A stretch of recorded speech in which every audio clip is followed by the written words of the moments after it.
Il-Partit Nazzjonalista kien jisħaq li Malta se tkun qed titlob bailout taħt gvern Laburista.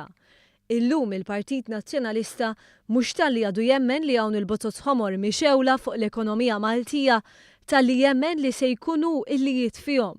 Dan ħareġ waqt konferenza tal-aħbarijiet organizzata mill-Partit Nazzjonalista wara li ħarġet l-istatistika mill-Eurostat u mill-Uffiċċju Nazzjonali tal-Istatistika dwar id-deficit.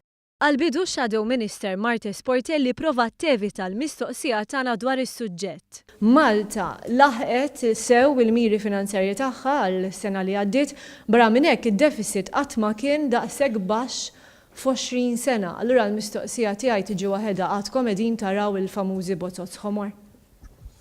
Jiena naħseb illi bħala politiċi għandna dejjem nagħmlu minn kollox biex pajjiżna jkompli jimxi l qudiem. Iżda l-kelliem nazzjonalista Robert Arrigo ħass li kellu jintervjeni biex jispjega l-pożizzjoni tal-Partit Nazzjonalista. Il-bozzot ħomor, gvern nazzjonalista ħajt fihom.